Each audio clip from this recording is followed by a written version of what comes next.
오늘 우리에게 주신 하나님의 말씀은 에스더 3장 1절에서 6절까지의 말씀입니다. 그 후에 아하수에로 왕이 아각 사람 함무다다의 아들 하만의 지위를 높이 올려 함께 있는 모든 대신 위에 두니 대궐문에 있는 왕의 모든 신하들이 다 왕의 명령대로 하만에게 꿇어 절하되 모르드게는 꿇지도 아니하고 절하지도 아니하니 대궐문에 있는 왕의 신하들이 모르드게에 이르되 너는 어찌하여 왕의 명령을 거역하느냐 하고 날마다 권하되 모르드게가 듣지 아니하고 자기는 유다인임을 알렸더니 그들이 모르드게의 일이 어찌 되나 보고자 하여 하만에게 전하였더라. 하만이 모르드게가 무릎을 꿇지도 아니하고 절하지도 아니함을 보고 매우 노하더니 그들이 모르드게의 민족을 하만에게 알림으로 하만이 모르드게만 죽이는 것이 부족하다고 생각하고 아하수에로의 온 나라에 있는 유다인 곧 모르드게의 민족을 다 멸하고자 하더라. 아멘. 오늘 본문 말씀에 나오는 베냐민 사람 기스의 중손이며 시므의 손자이며 야일의 아들인 모르드게는 바벨론 왕 느부갓네살이 예루살렘에서 유다 왕 여고냐와 백성을 사로잡아 갈 때 함께 사로잡혀 갔습니다.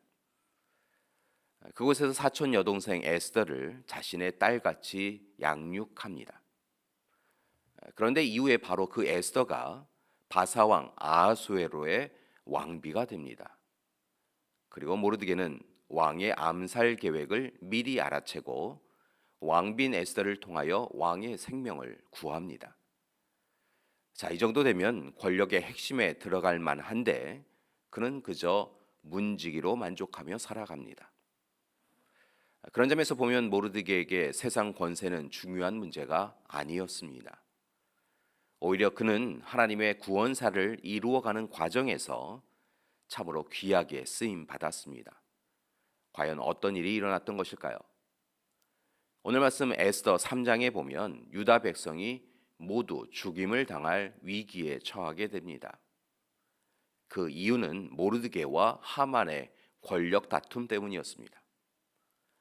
권력 다툼이라고 말씀드렸지만 실제로는 처음에는 두 사람의 다툼은 하만의 일방적 폭력에 의하여 모르드게가 고통을 당하는 모양이었습니다. 그들은 왜 이렇게 대척점에 있었을까요? 그것은 하만이 아각 사람이었기 때문입니다. 여기서 아각 사람이라고 하는 것은 그가 이스라엘과 적대적인 관계 가운데 있었던 아말렉 왕족이었다는 것입니다. 그는 포로로 잡혀왔지만 왕의 신임을 받아서 아하수에로 왕의 총리 대신이 되었습니다. 그리고 권력을 가진 하만은 오래전부터 민족적 대립 관계인 이스라엘 백성들, 유대인들을 싫어하였습니다. 게다가 개인적 감정이 안 좋은 모르드게로 인하여서 더욱 이스라엘 사람들을 싫어합니다. 그런 하만이 모르드게를 더욱 싫어할 일이 생깁니다. 하만을 만나는 사람들은 하만 앞에서 절을 하면서 존경의 표시를 하였는데 모르드게는 그렇게 하지 않았습니다. 그래서 하만의 미움을 산 것입니다.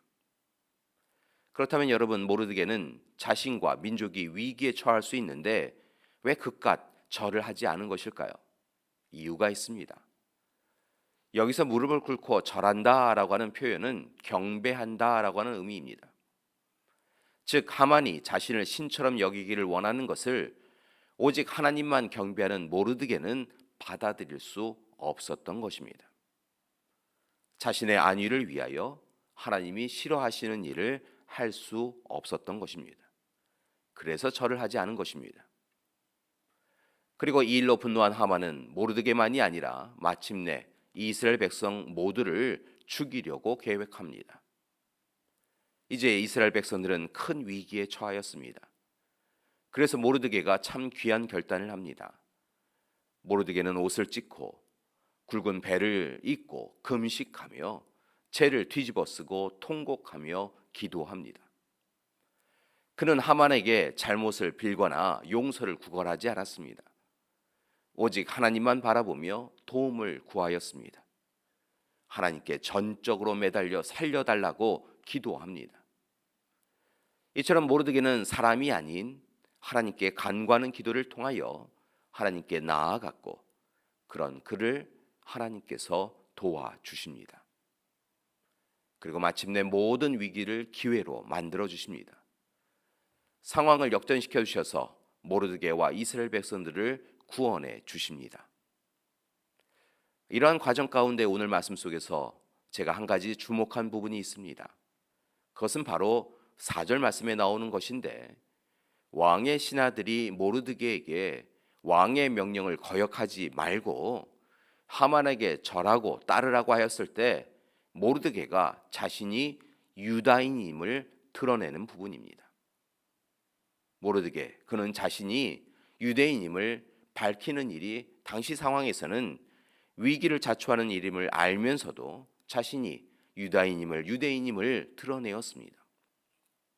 그리고 그 일로 인하여 죽으면 죽으리라라고 생각하며 최선을 다하여 하나님께 전적으로 매어 달립니다. 그리고 그런 그를 하나님이 기뻐하셔서 구원해 주신 것입니다. 교회 여러분, 우리에게도 이런 분명한 고백과 결단이 있기를 원합니다. 즉 하나님의 자녀, 하나님의 백성으로서 그리스도인으로서 분명한 정체성을 가지고 살아가야 한다는 것입니다. 어려움이 찾아와도 흔들려서는 안 됩니다. 오히려 시험이 다가오면 더욱 하나님만을 의지하고 의뢰하며 살아가야 할 줄 믿습니다. 그때 자신의 탐욕과 욕망을 위한 삶이 아니라 하나님께 영광 돌리기 위하여 살아온 모르드게를 도우셨던 것처럼 하나님께서 우리를 도와주실 것입니다. 교회 여러분, 이제부터는 하나님이 우리의 하나님이심을 잊지 마시고 세상을 섬기거나 우상을 섬기거나 욕심과 탐욕을 섬기거나 하지 마시고 전적으로 하나님을 섬기는 우리가 되길 원합니다. 때로 세상은 우리에게 한번 절하는 것이 무슨 어려운 일이냐, 한번 눈 감는 것이 뭐가 어렵냐라고 하며 하나님 없이 하나님을 외면하며 살라고 요구할 것입니다. 그러나 결국 그 한 번이 우리를 무너뜨립니다. 따라서 여러분, 그 한 번을 경계하시고 또 경계하시기 바랍니다. 감사한 것은 성육신하여 우리에게 찾아오신 예수님께서 시험을 이기는 방법을 알려주셨습니다. 주님은 공생애를 시작하시기 전에 광야에 나가셔서 수련의 기간을 보내셨습니다. 그리고 다시 삶의 현장으로 돌아오는 시간에 예수님은 먼저 돌을 떡으로 만들라라고 하는 사단의 마귀의 시험을 받으시고 거부하셨습니다. 한번 뛰어내려 보라고 천사가 붙잡아 줄 것이라고 하는 그 시험을 거부하셨습니다. 한 번만 절하면 세상 권력을 다 줄 것이라고 하는 시험도 거부하셨습니다.